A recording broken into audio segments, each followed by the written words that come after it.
Hello, welcome back to Offbeat Gyan. Today's video will provide you with a summary of chapters 7 to 9 of A. Sivanandan's novel When Memory Dies. So I will be giving you the summary of chapters 7 to 9 of book 1 of When Memory Dies. The novel is by A. Sivanandan, Sri Lankan British novelist, and this novel provides a complete background of the social, political, religious, colonial situation and post-colonial situation of Sri Lanka, beginning from the early part of the 20th century and going on up to the Civil War period in Sri Lanka. So the protagonist of the first book is Sahadevan. Sahadevan's son Rajan is the protagonist of book 2 and Rajan's son Vijay is the protagonist of book 3. So this looks like a very small novel, but it has 3 books in one. And as I mentioned earlier, the period is from the early 20th century to the later part of the 20th century. And it covers the colonial period in Sri Lanka. The British ruled over Sri Lanka just as they ruled over India. So, early part of the 20th century, the colonial period, going up to the post-colonial period, that is after Sri Lanka got its freedom from the British colonial rule. And the novel gives you a very detailed description of the impact of colonialism on Sri Lanka and the Tamil population and the Sinhala population. So it gives a very descriptive picture of the life of Tamils, Sinhalas, the Muslims during and after British rule. And the 3 protagonists, Sahadevan, Rajan, and Vijay, all 3 of them are very naive at the beginning of the novel, at the beginning of each book. That is book 1, book 2, book 3. And it is like a learning process for the protagonist. And every book has an advisor come a mentor who gives them political lessons in political aspects, lessons about society, lessons about Sri Lankan history. And by the end of the novel, they become quite mature. Their political consciousness awakens and they develop an independent stand. So, in every book, you have the naive protagonist and you have a strong character who is very politically aware, very conscious of the situation, and this person advises and teaches the protagonist about the situation in Sri Lanka at that particular period of time during their lifetime. I hope that is clear. This video is actually in response to a request that I received from Ajusha some time back, I think a month ago, and she had requested that I should upload chapter 7. I have been a bit late. I hope this helps you now. I am sorry about the delay, but now I'm giving you the summary from chapter 7 to 9. I hope this helps. Okay. So, the political consciousness and awareness is created by SW or Samuel Vijaypala for Sahadevan in book 1. Then Rajan, his political consciousness, his awareness of the situation, his learning is actually taken over by 2 people, Lal and his wife Lali. His wife means Rajan's wife, Lali. Lal and Lali, they are brother and sister, and Rajan marries Lali, and Lali plays a very crucial role in awakening Rajan's political consciousness. And in the third book, we have this very strong character called Padma, who is responsible for Vijay's political consciousness, awakening of political consciousness. Okay, moving on to the next slide. Chapter 7. Chapter 7 begins with Prema, SW's wife, informing Sahadevan that SW's retirement papers have arrived from the railways. And Prema is very worried about SW. She is actually worried about how he will receive the news of his retirement, premature retirement, because he has about 14 months of service left. And the British authorities who are in charge of the Sri Lankan railways, they have sent his retirement papers 14 months in advance. And 3 years before this period, this very disturbing, difficult period, he had participated in a strike and he had faced an inquiry committee which had been led by the powerful British planter called Ponsonby.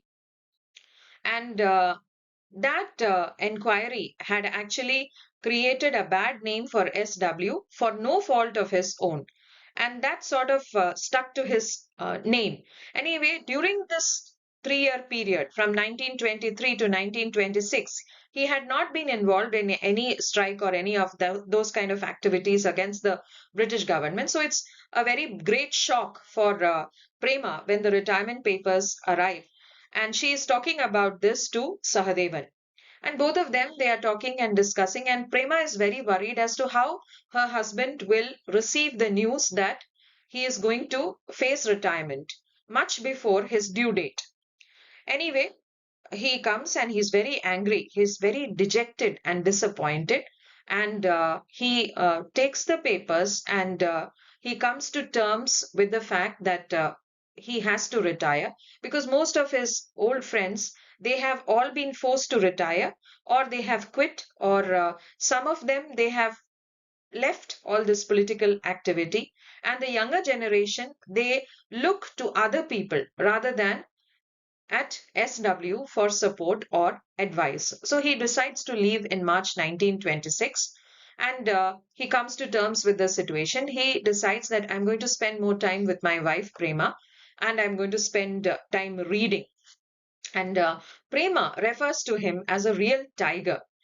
Then, moving on to the next part, the relationship between Prema and SW, both of them, they have a very close bond and they don't have children, and their bond is so close that both of them are very concerned about each other and how they will face the situation. So Prema and SW stands for Samuel Vijaypala, which I've explained earlier. They were cousins and they had eloped and got married. Prema's mom, Sumana, and SW's father, Sebastian, they were siblings. Now, Sumana, she had run off with a basket weaver and she had been thrown out of the family. She had been disowned by her family. The only person who maintained a close bond with her was Sebastian. And Sebastian, he keeps in touch with her. He used to send these postal money orders to to Prema's mother, Sumana. When Prema was 7 years old, her father had died. And by the time she reaches her 15th year, her mother is about to die of malaria. So Sumana invites her brother Sebastian to come to her place and she entrusts Prema to Sebastian. And she makes him promise that he will bring her up as a Buddhist. So Sumana dies and Sebastian takes Prema with him to his home, where she has a very difficult time because Sebastian's wife Mary is an extremely cruel and indifferent woman. She does not care two bits about Prema. Sebastian was a devoted Buddhist who had converted to Christianity. He was actually a skilled carpenter, and once he had visited a Catholic church, and he was very impressed by the beauty of the church. And he started making pews for the church.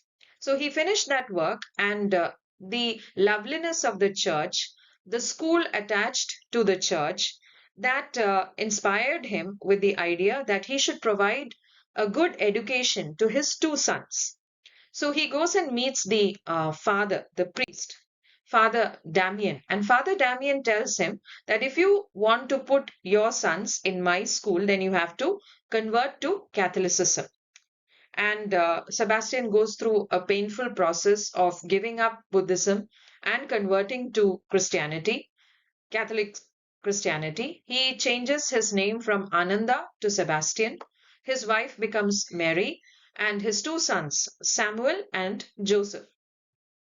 He actually did not want to change his daughter because he did not actually have any plans to give her an education. So he wanted her to retain her Buddhist name. But Mary had already baptized her and got her name changed to Lourdes. Joseph was Tissa's father. Joseph had a lovely voice and he impressed the priests of the church and they made him a sacristan. Sacristan is somebody who takes care of the sacristy, the place where the priest stands and conducts all the rituals, the prayers, and the all the vestments, everything is kept, and wine and bread, all those things are taken care of by the sacristan. So Sebastian and Joseph, he got a rent-free house, and with the money that he saved, he was able to buy some land. And Joseph was Tissa's father, and Tissa had a Christian name also, Benedict, and of course the Buddhist name Tissa. Samuel and Sebastian, they were very close. Samuel is the son, Sebastian is the father. The father son, they were very close, and Sebastian had shared all the secrets of his craft, carpentry, his anger at his conversion to Christianity, and his hatred of the Shuddhas or the white foreigners. He had discussed all these things with his son Samuel. Soon after that, what happened? Prema and Samuel eloped because the situation at home under Mary's control was very bad. Prema had a very tough time. She was treated as an unwanted being by Mary, and Samuel was the only friend that she had. Sebastian was actually afraid of his wife Mary. So Samuel and Prema, they fell in love and they eloped. Mary was very angry and she prevented Sebastian from meeting Samuel. So after the elopement, father and son, they never got a chance to meet. Mary used to drag Sebastian to church, and she had become a very controlling, rigid kind of person, and she actually made a misery of Sebastian's life also. The fag end of his life was a period of great sadness and misery for Sebastian. So Samuel, he became a fitter and he joined the railways. He was an efficient worker. No fault could be found about his work. And soon Prema was pregnant and there was a strike by the labor union members, by the workers, and SW was a very important member of the strike. But SW actually, even before he participated in the strike, some of his colleagues had betrayed him, and the British authorities they made some gundas, antisocial elements. They used the help of some antisocial elements, and SW's leg was broken even before the strike began. So he came home bloodied, broken, and beaten. And Prema saw this and she fell down. She suffered a miscarriage and they lost their baby. That was a very difficult period for SW and Prema. They had suffered betrayal, they had suffered the loss of their unborn child.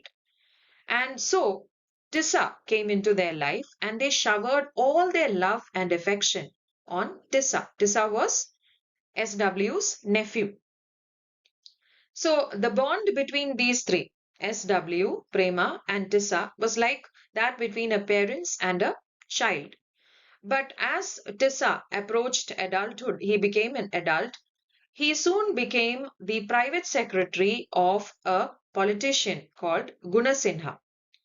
Gunasinha's brand of politics was very different from SW's brand of politics because SW was someone who worked for the workers, who thought about the workers. He had a ground level knowledge of the problems of the workers. On the other hand, Gunasinha was just another politician. He did not actually come from a working class origin. He was just a politician. And Tissa adored Gunasinha. Tissa adored his speeches. Gunasinha was a very good speaker, and that is how he used to take the audience into his hands with his speeches. That is how he used to completely convince the people that he was on their side. Despite SW's misgivings, Tissa becomes the private secretary of Gunasinha, and Gunasinha provides him accommodation also above the party office. Now, coming to the Ramasamy business, Prema becomes very worried about SW's withdrawal into complete silence after his retirement. He sort of withdraws into himself. He doesn't talk, and Prema is very worried about that. And Prema hopes that, not hopes because she cannot hope anymore. She's also very sick.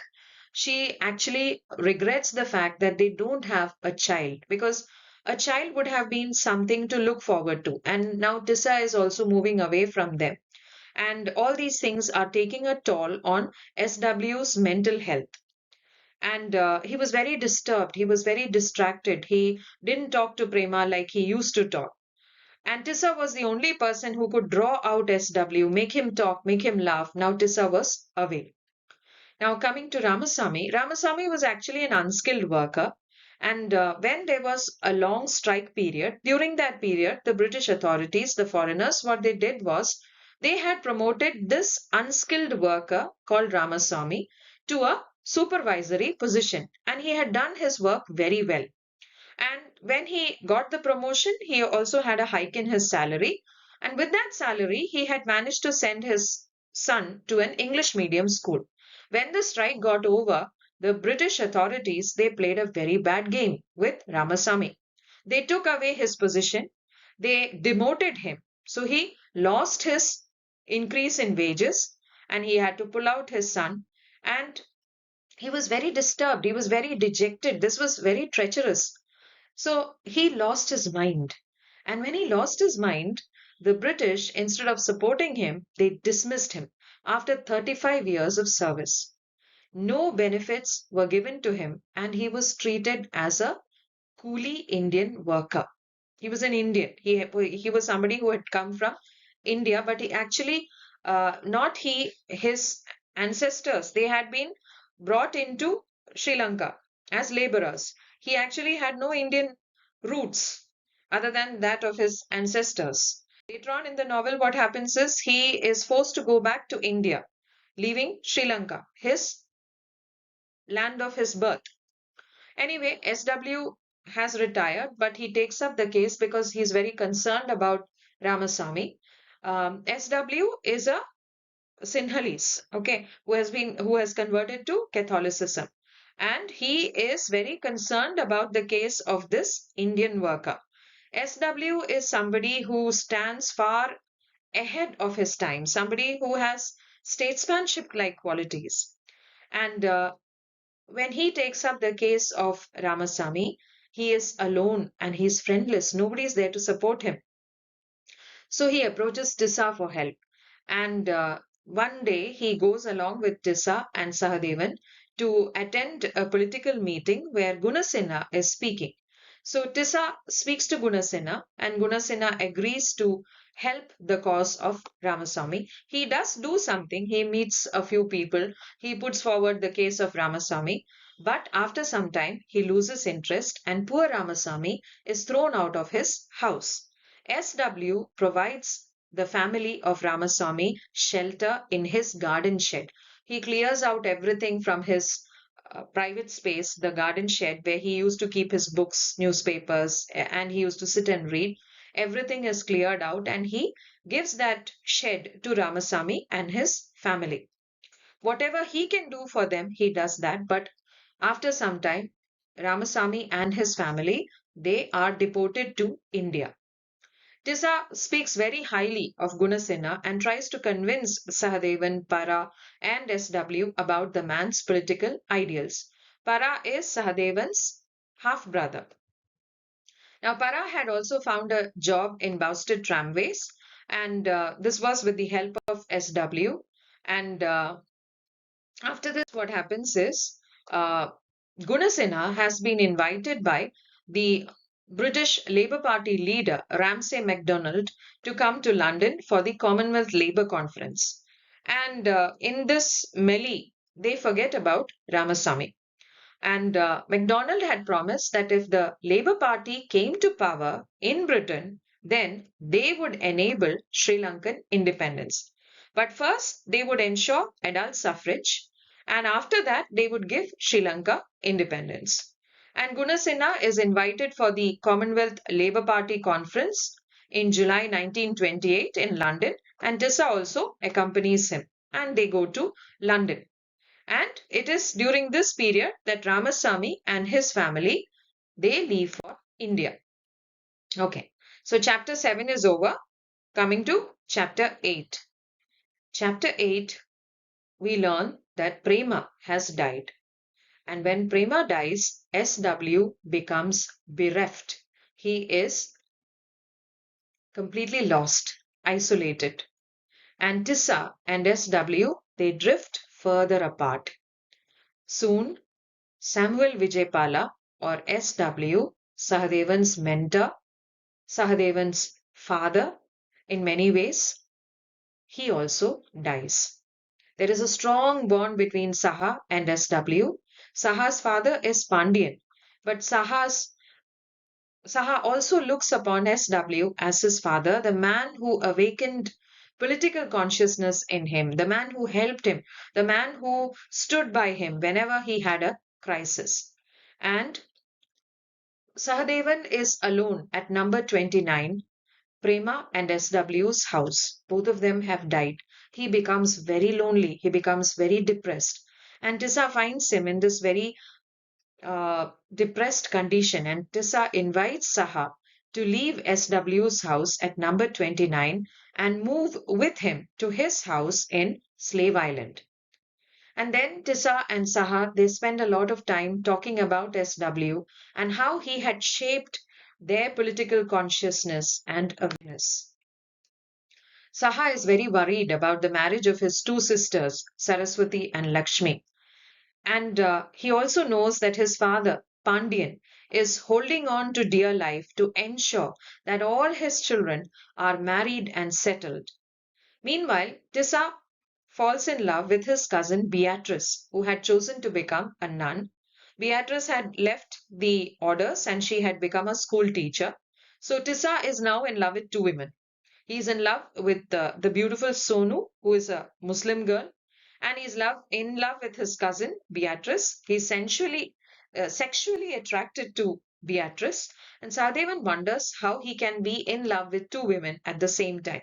But Tissa has answers, as usual, for every question, and he explains that he is sexually attracted to Beatrice, although looks like a very plain woman. And Sahadevan, um, in chapter 8, we come to know that Sahadevan sees the beautiful, lovely Sonu for the first time. So, anyway, Tissa is carrying on his two affairs with Sonu and Beatrice.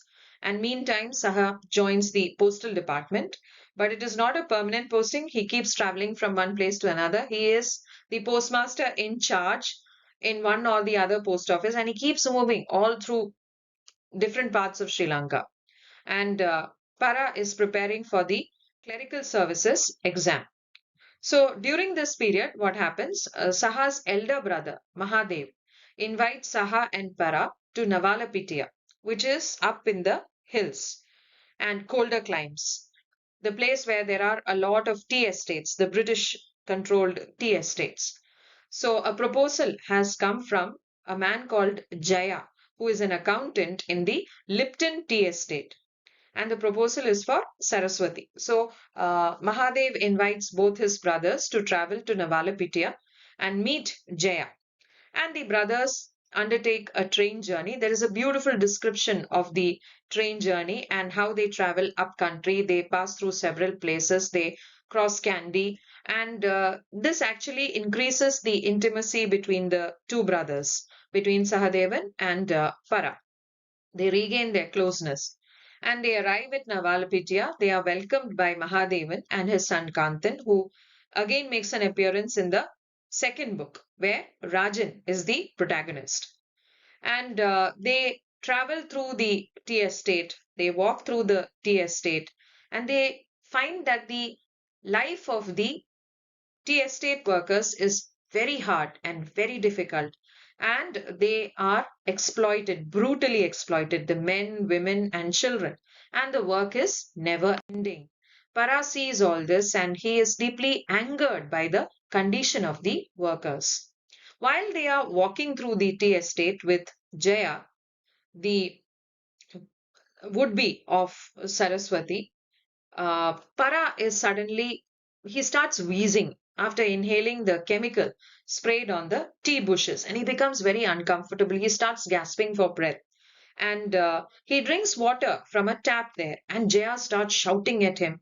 He says that that tap is meant for the untouchables. We are higher caste people, and you shouldn't be drinking water from that tap. And they get into an argument. Para is very angry and agitated with Jaya's stance, with Jaya's concern about caste and untouchability and all that. Anyway, Sahadevan also supports his brother Para, and that particular proposal falls through. Both of them, they dislike Jaya. There is an argument between all three, and Saha supports Para, his brother. With that, chapter 8 comes to an end, and now chapter 9, the last chapter of book 1. Tissa returns after the London conference, and he comes trailing clouds of glory about London, about Ramsay MacDonald, and about the promises that have been made by Ramsay MacDonald to Gunasinha. And as I told you earlier, the Labour Party had promised adult suffrage and then independence for Sri Lanka. And Tissa and Saha, their politics is very different, and both of them, their political stance is very different, and they drift apart. Gunasinha, he forms the Ceylon Labour Party, and Tissa is devoted to Gunasinha. Saha moves away from politics. Both of them stay together in Slave Island, but one is always traveling, and the other is deeply devoted to Gunasinha. So in the meantime, what happens? Para also has gone back to Jaffna. Jaffna is the place where the Tamil population is concentrated, and Colombo is the place where the Sinhalas and some Tamils who are working in government jobs are concentrated. So Para has gone to Sandley Bay. Sandley Bay is the place in Jaffna where Saha's family comes from. So Para is gone there, and Saha suffers from a bout of pleurisy. And this is a period that is very depressing and very painful for Sahadevan. He contemplates on a number of things, and Tissa is the one who takes care of him. Tissa is very kind and considerate and takes care of him, and they have another heart to heart conversation. And Saha informs Tissa that he is getting married to a Tamil girl called Neela, who belongs to a well-off family in Kotahena. And when he hears this, Tissa is very angry, and he asks her, "Why didn't you ask him? Why didn't you tell me?" And Saha tells him that now I'm telling you, I'm going to marry this girl. They mend the gap, they talk to each other, and another strike begins, led by Gunasinha against Bousted tramways. Para is now working in Bousted tramways, and the life of the tram workers is quite difficult, and there is a strike by Gunasinha of the Ceylon Labour Union. And Saha is very worried about Tissa after hearing that Gunasinha had been beaten by the police. So Saha runs to the Ceylon Labour Union office, and he finds that Tissa is okay, and Sonu's brother Sultan is also there. If you remember, Sonu's brother Sultan had started working for Tissa. Tissa had taken him under his wings, and now Sultan is a strapping, handsome young man. He's a very handsome youth. And Tissa prevents him from joining the strikers because the strike has suddenly become very violent. And while they are talking to each other, Sultan suddenly leaves the place to join the strikers. Tissa is very impressed by the strong crowd that has gathered in support of Gunasinha after hearing that Gunasinha has been beaten by the British police. And when Sultan leaves, immediately Tissa and Saha, they quickly lock the office and they also follow. But suddenly in this crowd, in this confusion, shots are fired by the British police, and Sultan gets a bullet. He is killed along with others in the police firing. He falls on the ground. Saha picks him up in his arms. All of them are shocked. Gunasena has seen this happening, but he appears to be completely unruffled. He does not bother to show any sympathy. He shakes hands with the colonial secretary. And this is something like an eye opener for Tissa. Tissa feels guilty. Tissa feels betrayed. Sultan, the young man, alive and brimming with hope and confidence and love and adoration for Gunasinha, is lying dead. Blood is gushing out, and the man, Gunasinha, appears to be absolutely unaffected. And with that, chapter 9 comes to an end. Book 1 also comes to an end. I think what it means is that Tissa's adoration of Gunasinha comes to an end with the death of Sultan. So, book 1, book 2, book 3, all three have a tragic happening at the end. With this, what happens is the protagonist or people close to him, they also learn something. It is a tragic learning curve for them. I hope this is clear. Thank you. And I'll be back with the next edition soon.